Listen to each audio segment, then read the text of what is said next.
सरपंच संतोष देशमुख यांच्या हत्येचं प्रकरण आणि या प्रकरणातील मुख्य आरोपी सुदर्शन घुलेसह सुधीर सांगळे याला पकडल्याची माहिती आहे। फरार 3 आरोपींपैकी दोघांना अटक केल्याची माहिती आहे। हत्या प्रकरणात अजून एक नवीन आरोपी पोलिसांच्या ताब्यात सापडलाय।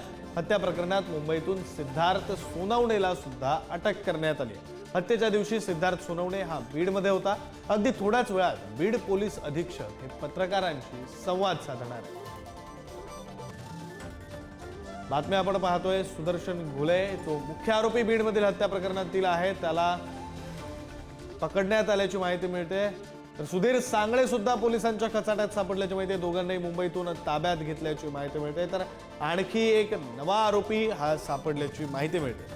बीडमधील मस्साजोगचे सरपंच संतोष देशमुख यांच्या हत्येचं प्रकरण आणि त्या प्रकरणात सुधीर सांगळे आणि सुदर्शन घुले या 2 फरार आरोपींना पकडण्यात पोलिसांना यश आल्याची माहिती मिळते। अगदी थोड्याच वेळात या संदर्भात बीडचे पोलीस अधीक्षक हे पत्रकारांशी संवाद साधतील, पत्रकार परिषद देखील घेणार आहेत।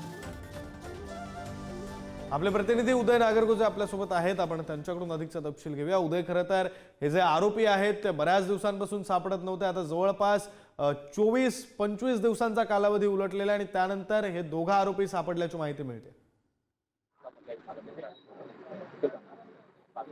हत्या 9 डिसेंबर रोजी करण्यात आली होती।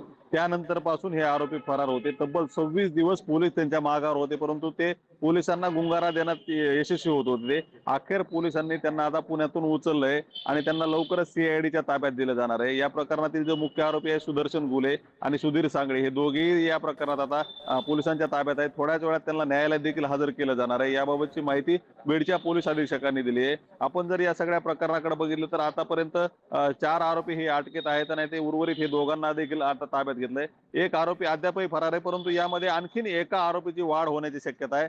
तो देखील पोलिसांच्या ताब्यात असून त्याचा नेमका या खून प्रकरणाशी कसा संबंध आहे हे देखील तपासलं जाणार असून आता त्याचं नाव देखील लवकरच समोर येईल। त्याबाबत पोलीस देखील अधिकृत खुलासा थोड्या वेळात करणार आहेत।